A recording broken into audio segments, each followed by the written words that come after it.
Hello，大家好啊！歡迎大家翻到嚟肥仔的哥嘅偽命題。偽命題就係一個呢，會就住唔同嘅特定話題去同大家分享一啲我自己對呢啲事情嘅睇法。咁亦都好希望大家一齊喺留言區度留言傾下偈，討論下咁啦。咁啊，今集啊就想同大家講下由香港政府提出嘅在職家庭津貼嘅呢一項政策啊。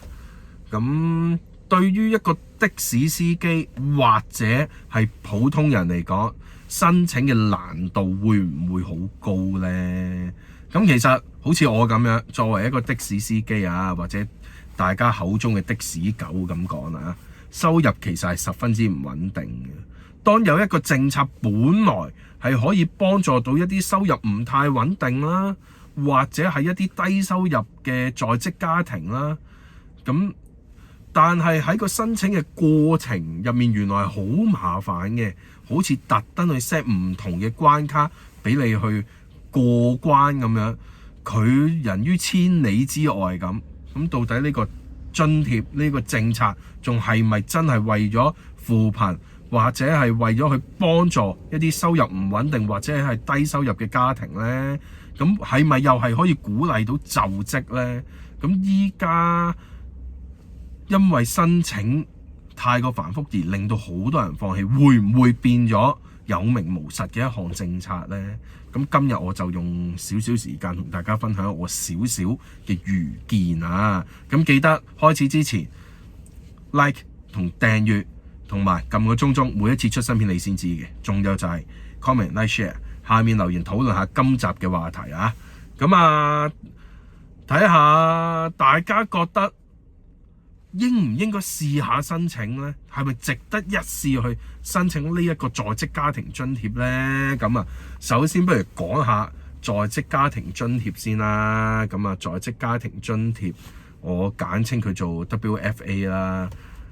係啊，咁啊呢一個在職家庭津貼嘅背景同埋申請嘅要求呢，其實就好似好簡單啊！你哋聽完之後應該都會覺得，咁我應該都得喎咁樣，但係呢度你要詳細啲聽落去啦。呢個政策或者呢一個計劃啦，喺2018年出嘅，目的其實係想幫助一啲低收入嘅在職家庭減輕生活嘅壓力嘅。咁大家都知道啦，如果你住大西北的話，咁你想申請在職家庭津貼嘅話，好某程度上，因為如果你要出翻市區工作嘅話，你嘅交通費啊，或者你嘅餐費都會好高，咁令到你唔願意去跨區就業啊嘛。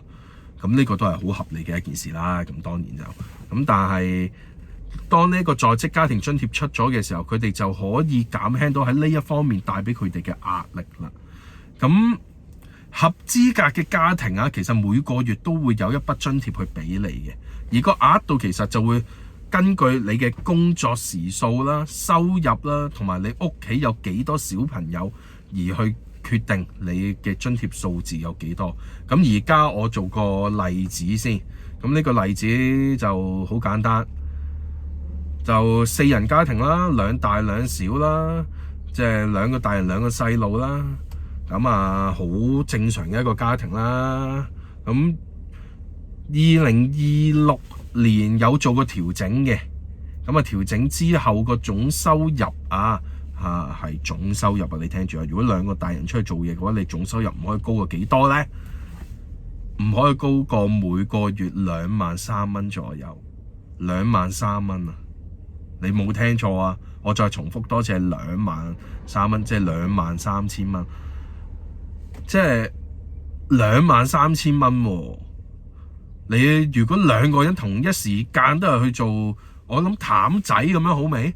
譚仔好似都15,000、16,000蚊一個月，2個人一齊去做樓面侍應最低級嗰一隻，都講緊你可以揾到超過3萬蚊喎，咁就已經唔合資格啦。但係你再聽埋落去先啦，咁啊資產唔可以超過100萬啦。咁啊，資產唔可以超過100萬都好合理啊！咁啊，工作時數咧，你啊至少要有144個鐘每個月啊！咁單親家庭就除外嘅。咁當你滿足晒以上嘅要求呢，其實你就可以申請基本嘅津貼㗎啦。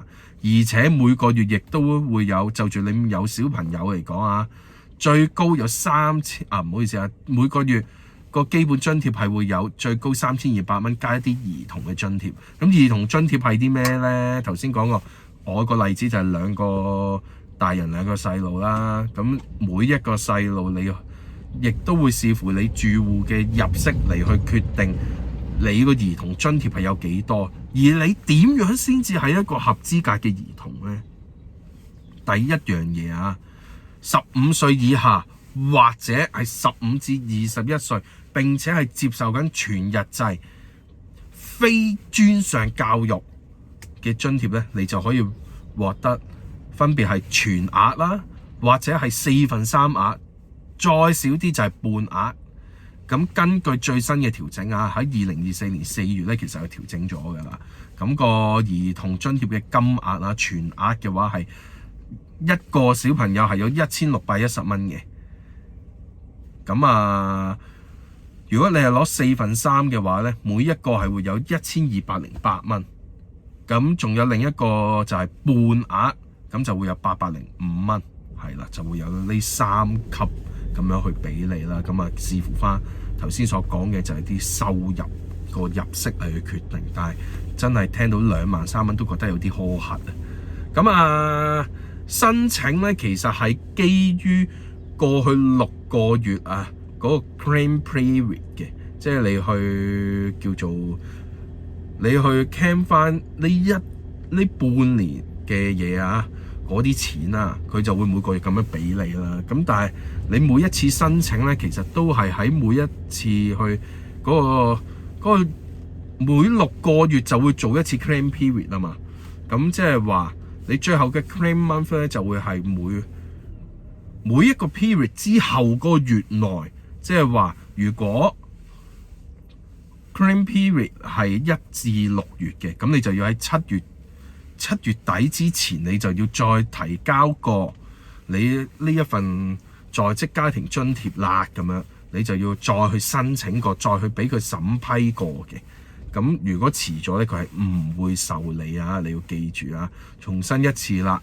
咁即係話你要有6個月啊，係啊，過去6個月，即係話1至6月係一個你當係一個半年度。就要去做一次申請，咁而且你就要喺7月尾之前去做一個提交呢一個在職家庭津貼嘅申請，咁遲咗係會不受理嘅。咁但係申請過程又係點樣呢？官方就話好簡單嘅啫，咁不外乎都係填下表啊，交下證明文件嘅啫。咁啊，好似好簡單，係咪？咁啊，實際上咧，佢需要提供嘅資料係有10分之多，亦都係10分之繁複，亦都係會有一啲嘢你未必可以有嘅添。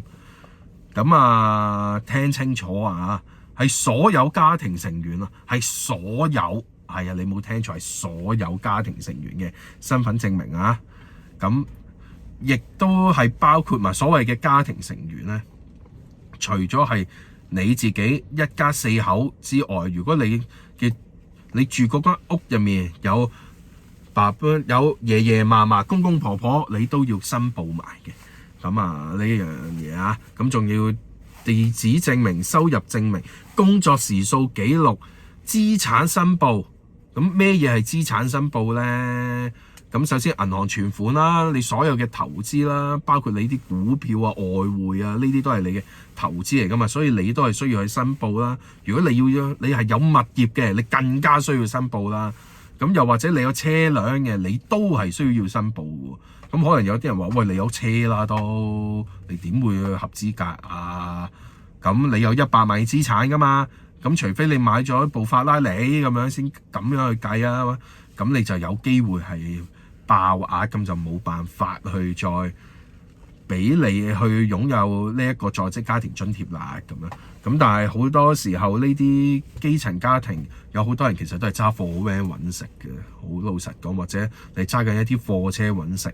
咁呢啲車輛嘅價值其實就唔係話太高，咁呢啲時候你就要去申報啦。咁樣啦。仲有一啲銀行嘅帳單啊，或者係你嘅存摺，你都要去交埋啲記錄俾個在職家庭申請嗰一方面去做一啲審批嘅。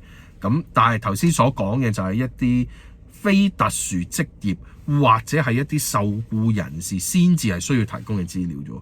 如果你係自僱人士或者好似我咁係的士司機嘅，你仲要額外填多份自僱人士工作及損益帳目聲明即係證明你嘅收入同支出係平衡嘅，否則你所遞交嘅資料係有機會受到質疑，然之後俾人取消資格嘅。咁仲有一份清單添仲有其他嘢嘅。以上嘅資訊全部都係喺政府嘅網站提供出嚟㗎。你身份證副本住址證明銀行月結單稅單、僱主證明，如果有物業或者車輛亦都係需要申報嘅價值嘅。但係你係需要提供埋你買樓嘅時候嘅單據啦。如果你係住喺居屋，即係居者有其屋咁你仲需要提供埋一樣嘢。因為你喺買居屋嘅時候，你會填埋一份你呢個單位住咗幾多人住嘅人入面有啲咩成員，你都係要交埋嗰一份嘅資料俾佢哋嘅。又或者你係有車輛嘅，你就要有埋買車嗰一張單據嚟去證明佢嘅價值，從而交俾佢哋去做一個估價。係啦。即係點樣估價呢？即係你每一架車落地一定係有折損㗎啦，唔會升值㗎嘛。咁佢就要評估一下你架車而家嘅價值係幾高啦，會唔會高過100萬，或者你所有資產加埋會唔會超過呢？咁樣啦。仲有仲有樣嘢你係需要㗎，爭啲講漏咗依家好流行電子錢包啲大陸人成日都話我哋好落後嘅嗰啲嘢即係例如係支付寶、WeChat Pay、八達通等等嘅一啲電子錢包啦。如果你入面係有錢嘅，你係需要申報啦，即係咩馬會戶口甚至乎你有啲咩電子貨幣，即係類似嗰啲咩 Bitcoin 嗰啲嘢。你都係呢啲叫虛擬貨幣唔好意思即係呢一啲嘢你都係需要申報嘅。咁總之資料多，但係又唔係每樣都係必須嘅喎。咁視乎每一個個案而定啦。數據上嚟講喺25至26年啦。25至26年其實都係開始咗2個月啫。個批准個成功申請個率已經係上到85% 㗎啦。其實都係相對地比較高嘅數字嚟嘅。係咪代表佢好寬鬆呢？對於某啲職業嚟講，可能係相對係寬鬆，但係好似我哋呢啲自僱嘅話，咁就唔會係特別寬鬆啦。頭先話個成功率有85% 啦，但係有15% 其實呢係因為文件唔齊或者係資產超標呢而被拒嘅。資產超標被拒又好合理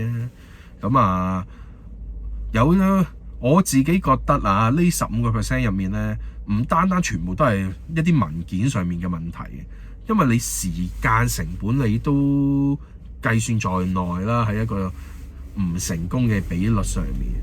因為你收集資料呢，講緊嘅係你係需要好多個月嘅資料。對於香港咁忙碌嘅香港嚟講，其實係一個考驗嚟嘅都。講下點解的士司機或者係一啲自僱人士喺申請個難度上面係會比較大呢？但係呢度主要就講的士司機啦。因為其實我自己都試過申請所以嚟講就係啦。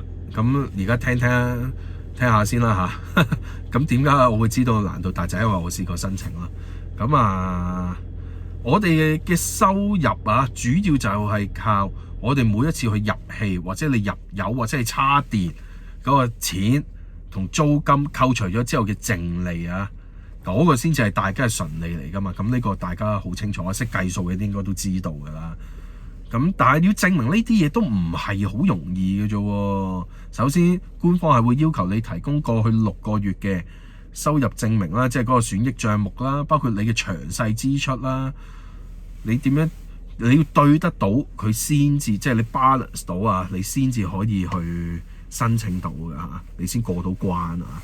咁但係點樣去證明呢？首先你每次去入戲，你都要攞單。咁我見有啲師兄啊攞2張單、3張單都有嘅，我唔知佢係咪就係申請緊呢啲嘢啊，定係點樣啦？咁啊，總之你每一次去入戲，你都要攞翻張單，而且係你每一次你都要攞喎。假設啊嚇，因為你係必須攞足6個月㗎，你有開工嘅日子你就要攞啊，攞少1日你就除非你去同人講你冇開工嘅啫，好老實講。咁啊，如果你有1個月冇攞咧，咁個申請都會被拒嘅。咁我自己親身經歷過就係，我會覺得呢啲要求擺到明就好似針對緊你的士司機咁樣。因為其實好老實講，呢啲戲錢，你話係咪好大筆支出呢？又唔算好大筆，但係要儲齊呢啲單據，其實係有一定嘅困難。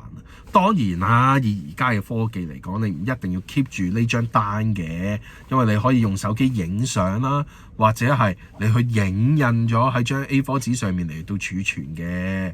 咁但係你唔齊呢啲證明嘅話，就證明唔到你嘅淨收入啦。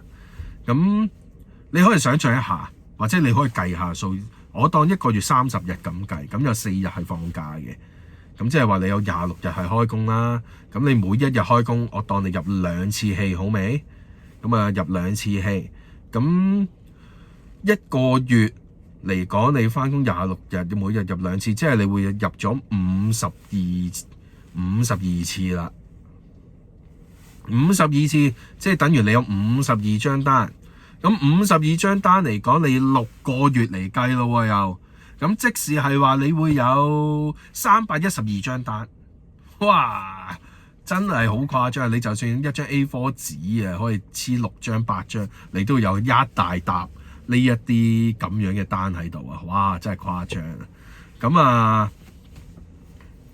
咁啊，不論你係影印又好，定係你影相去證明呢一件事咯，我覺得成件事根本就係反智。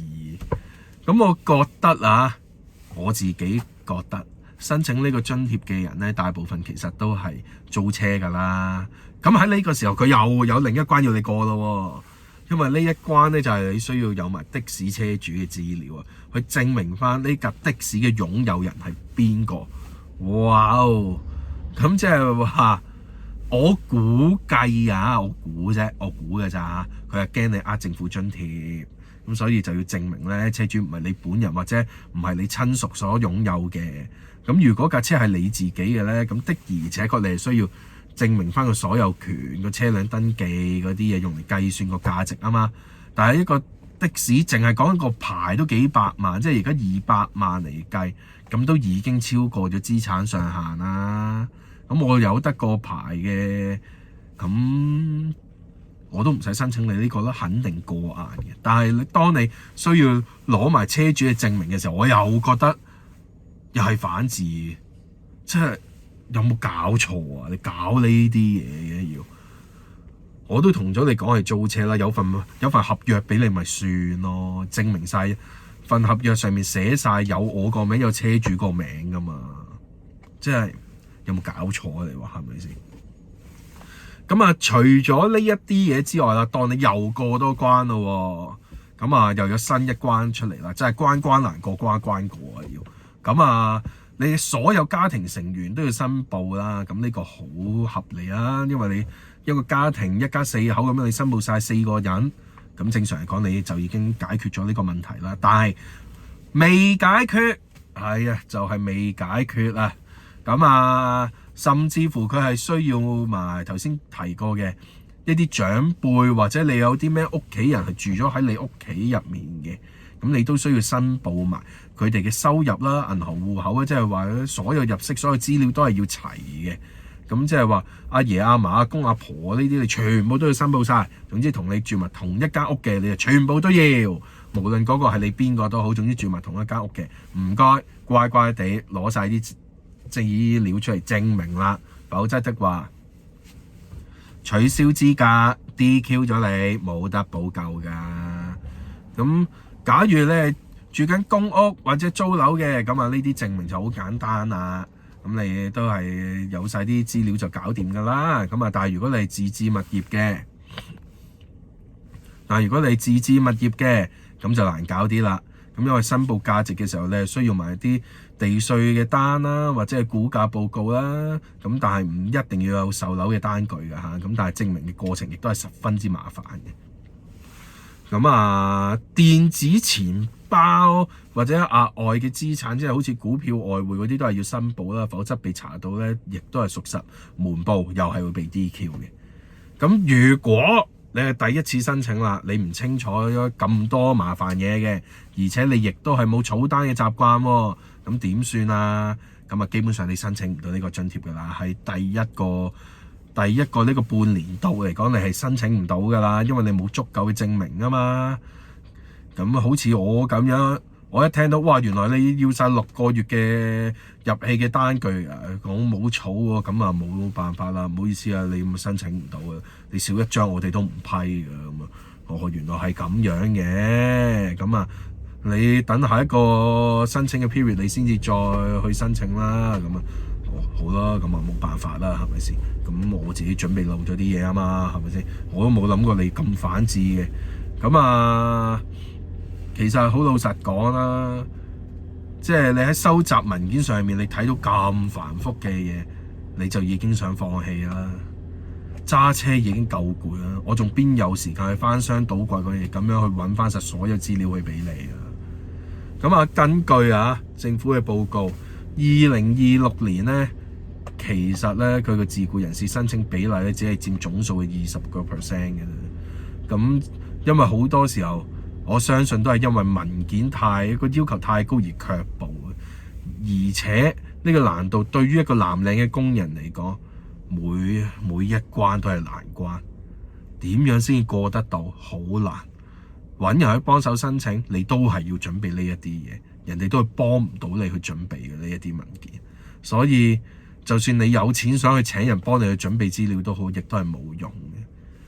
咁或者我哋放大翻少少去睇下呢一個全球，都唔好全球啦，其他地方同香港比較啦。咁其實佢一個在職家庭津貼嘅靈感係嚟自英國嘅 Working Tax Credit 嘅，但係英國申請就簡單得多啦。你只係需要喺網上填表或者加啲稅務記錄就得啦。咁啊，唔需要太多嘅資產嘅細節嘅。咁如果有英國嘅朋友可以話到俾我聽，係咪真係咁咧？咁啊更加好啦。咁啊，內地其實都有一啲類似嘅低保啊，叫做，但係呢個審核就會更加嚴啦。咁啊，如果又有人知道嘅話，繼續喺下面留言同我講下啦。咁香港嚟講香港個政策個出發點係好好嘅，因為你真係可以幫助到好多人。佢亦都係想確保到個津貼落到去一個真正有需要嘅人手上。咁但係結果就變成幫助或者係扶貧呢個津貼變咗行政嘅負擔，拒絕咗好多合資格嘅家庭於門外。咁喺數據嘅顯示其實有估計超過20萬嘅合資格家庭係冇申請，而且冇申請嘅原因，每一次都係同你講過程太過煩，收集文件太繁複。咁就算政府近年可以俾你喺網上申請，同埋你可以用到一個叫做 I am Smart 嘅一個 function 一個 system， 咁但係對於唔熟電腦嘅人嚟講，都仲係有難度咯。咁但係對比你要寫咁多字，其實已經好好多啦。咁講咗咁耐啦，咁不如其實我又點諗呢？咁作為一個普通人咧，覺得真係呢一個政策係十分之好嘅，真係可以幫到好多人嘅。但係你執行起上嚟太官僚喎，即係所有嘢都太繁複，申請難度太高，唔單止係文件多，仲要俾我感覺係對於一啲自僱人士嘅一啲歧視嚟嘅，因為你要證明收入實在太難啦，而且資產上限都係比較低嘅。你單講緊嘅係你一個的士嘅牌就已經超標啊！咁政策其實係唔可以忽略基層嘅現實噶嘛，否則基本上你係幫唔到人嘅。咁雖然的士牌係真係貴嘅，但係有啲人係真係為咗我想以後都係揸的士而去買個牌，但係其實佢嘅生活嘅質素其實都唔係好高嘅啫。咁我嘅意見係其實你可以簡化多啲個程序啦，例如係接受一啲自我申報啦，或者係你多啲去抽查啦，放寬下資產嘅計算，即係一啲生財工具其實你唔應該計算在內嘅，咁就會比較好啊。咁而且你可以做多啲推廣出去噶嘛，咁你搞多啲 workshop 呢啲工作坊咁樣去教人哋點樣去申請，推廣多啲，話俾人聽其實你要準備嘅資料係會有啲咩嘢嘅話，咁其實相信你係第一次申請嘅人都唔會咁容易去錯過咗呢一個申請 period 啦。係啊，咁啊，我覺得如果大家真係想申請，聽完之後都唔覺麻煩嘅，或者係覺得煩都好，我都要試下嘅，咁都係一件好事嚟嘅。咁收集文件去申請，始終都係好過你放棄嘅，好老實講。咁但係政府就真係唔好再成日揞埋隻耳唔聽民意，然之後將所有嘢都一刀切啦。咁啊，每一集嘅結尾啦，我都會想問翻大家3個問題嘅，咁歡迎大家喺下面留言區分享你哋嘅諗法啦。咁啊，你哋有冇申請過在職家庭津貼呢？如果有個過程當中你覺得有冇難度呢？如果你係曾經試過嘅話，你最後放棄咗，你又係因為咩原因而放棄呢？咁啊，第二個問題就係你覺得自僱人士啊，即係好似我哋的士司機咁樣，申請嘅要求會唔會太嚴格呢？有冇啲咩地方可以簡化呢？